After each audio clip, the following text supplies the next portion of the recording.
Bonjour à toutes et à tous, aujourd'hui on se retrouve pour une nouvelle vidéo. Comme vous avez pu voir dans le titre, aujourd'hui je vous donne des petites astuces pour acheter en occasion du Chanel. Donc aujourd'hui on parle Chanel, mais avant de commencer la vidéo, n'hésitez pas à venir vous abonner à ma chaîne, n'hésitez pas à liker, n'hésitez pas à activer la petite cloche pour ne rater aucune de mes vidéos et n'hésitez pas à venir me retrouver sur Instagram.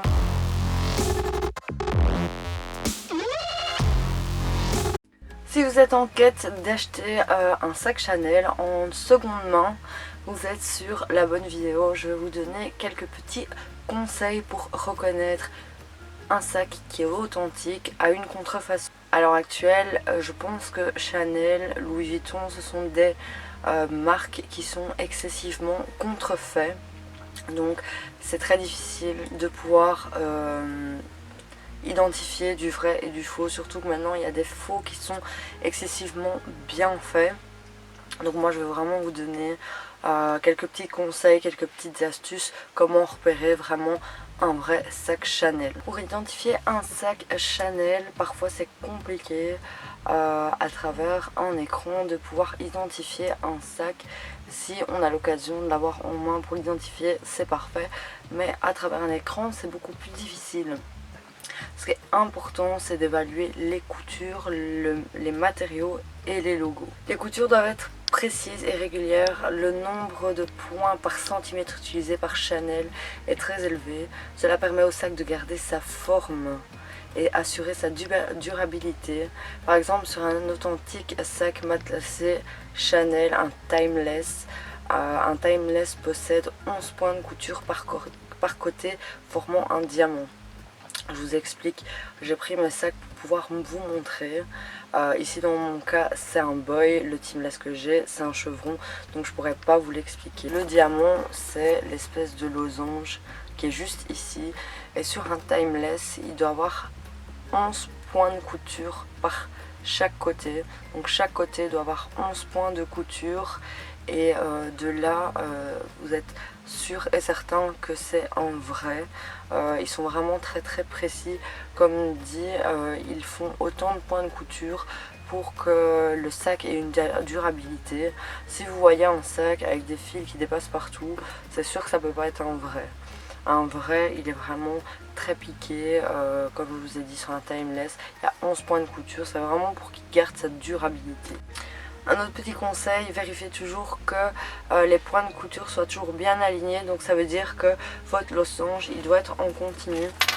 Donc ce qui est dans ce cas, vous voyez que tout est parfaitement aligné. Si vous voyez qu'il y a un léger décalage par rapport au losange, là c'est sûr, c'est que c'est un faux. Quand vous fermez votre rabat, donc dans ce cas-ci, en fait quand vous fermez votre rabat, vos lignes doivent suivre exactement.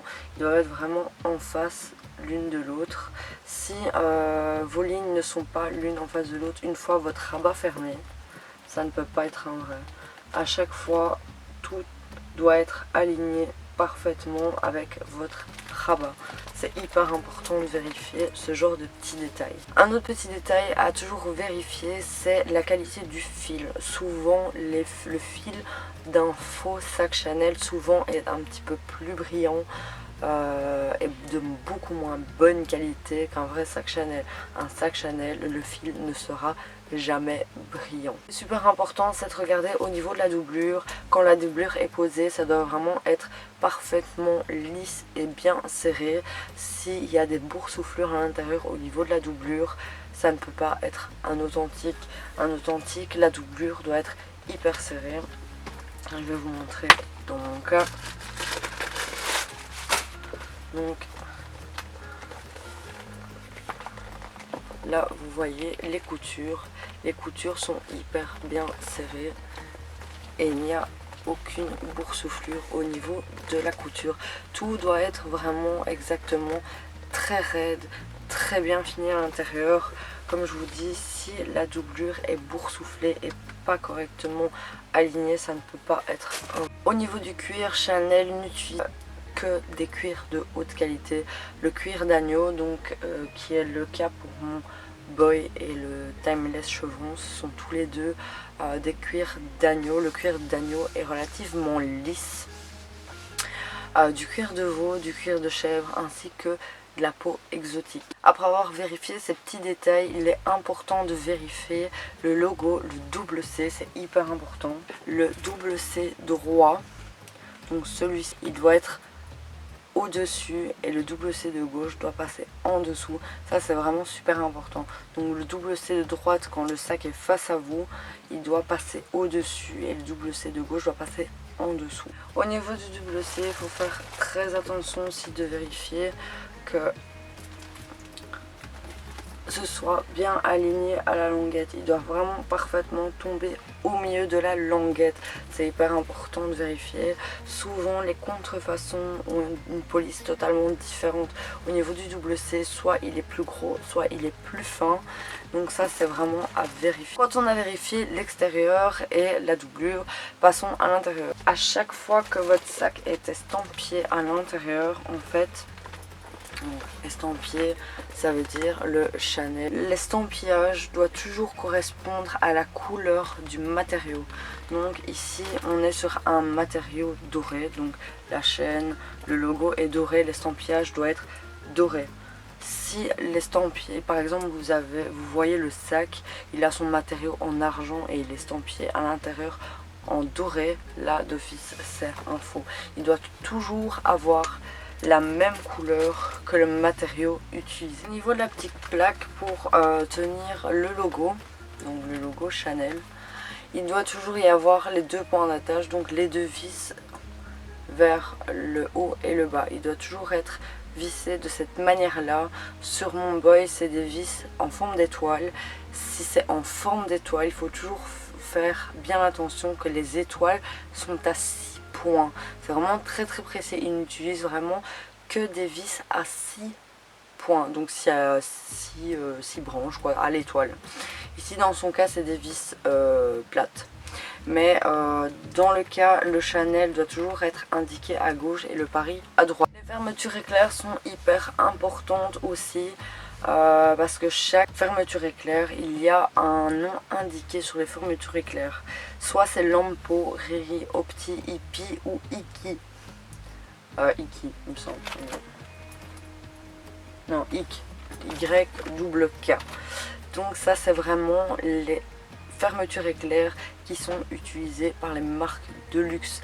Les Lampo, c'est souvent les fermetures éclairs en métal, ce qui est le cas pour mes chaussures Chloé. C'est une fermeture vraiment éclair en pic en métal en fait, et ça c'est Lampo. Et Balenciaga utilise beaucoup les fermetures Lampo. Ici pour le coup, moi ici c'est YKK pour mon Timeless. Il est important aussi de vérifier la qualité de la chaîne et l'entrelaçage du cuir au niveau de la chaîne. Si vous voyez des légères lignées au niveau de la chaîne du sac par exemple, si vous voyez vraiment des détails qui n'est pas totalement lisse au niveau de la chaîne, là ça peut pas être un vrai. Le matériau doit être complètement lisse à ce niveau là. Les sacs Chanel sont fournis avec des cartes d'authenticité aussi épaisses qu'une carte de crédit. Les fausses, souvent nous avons tout l'hologramme qui est ici en doré, qui fait tout le tour de la carte. Les fausses sont bien souvent multicolores. Si vous voyez une carte avec le tour qui est complètement multicolore, ce n'est pas une vraie. Le tour doit être complètement doré et ne peut pas changer de couleur avec la lumière. Donc sur les cartes d'authenticité, ils ont mis un petit rond circulaire argenté. Donc c'est sur la droite. Les numéros de série n'ont été que mis dans les sacs à partir des années 80. Avant ça, il n'y avait pas de numéro de série dans le sac. C'est à bien surveiller le numéro de série. Chaque numéro de série correspond à la fabrication du sac, à l'année et au style du sac. Donc ça c'est hyper important d'y vérifier. Avec le temps, il y en a, c'est des petits autocollants collés dans le fond du sac. Ça va être très compliqué à vous en montrer un parce qu'ils sont vraiment bien cachés. Avec le temps ils peuvent se décoller. Ça dépend de la fréquence à laquelle on l'utilise. Si c'est un vieux sac, il peut évidemment s'enlever, mais il faut vraiment bien identifier ce numéro de série. Il doit correspondre parfaitement à la carte d'authenticité, donc les deux codes doivent y correspondre. Et il faut bien surveiller les hologrammes. En général, il y a 2 petits C au-dessus et il y a un hologramme sur le côté, soit marqué Chanel avec le C et un autre hologramme. Ça dépend un petit peu des sacs. Pour être sûr de vraiment bien examiner tout le sac de toute sa couture, n'hésitez pas à demander au vendeur des photos supplémentaires, des photos nettes, des photos de près pour que vous puissiez vraiment l'identifier sous toutes les coutures, voir si c'est bien un sac bel et bien authentique. J'espère que toutes ces petites infos vous aideront à, si vous voulez vous acheter un sac Chanel en deuxième main, vous faire des parfaites petites investigatrices pour dénicher la perle rare et pour que ce soit un bel et bien authentique. Évidemment, si vous voyez un timeless en dessous de 1000 €, c'est presque impossible. C'est des sacs qui sont impossibles à trouver en dessous de 1000 €. Même abîmés, ils se vendent quand même relativement cher. Donc la première chose vraiment à faire attention, c'est au prix. Si vous voyez un timeless à moins de 1000 €, passez votre chemin. Sûr et certain, ce ne sera pas un authentique, à part si la personne n'y connaît absolument rien. La valeur du sac, mais en général non, en dessous de 1000 € c'est impossible de trouver un timeless. Pareil pour un boy, vraiment les iconiques de chez Chanel, donc vraiment les plus iconiques, c'est le timeless, le 2.55. Le timeless il a été remplacé par le classique, c'est exactement les mêmes, le boy et le Gabriel aussi, il est quand même à un certain coût, mais voilà, ces iconiques là, c'est des sacs qui sont impossibles à trouver en dessous de 1000 €. Certains sacs sont impossibles à trouver en dessous de 2000 €, ça dépend vraiment un petit peu. Voilà, j'espère que cette petite vidéo vous aura plu, qu'elle vous aidera dans votre futur achat. Si jamais vous avez des questions sur quoi que ce soit, n'hésitez pas à venir me demander des petits conseils sur Instagram.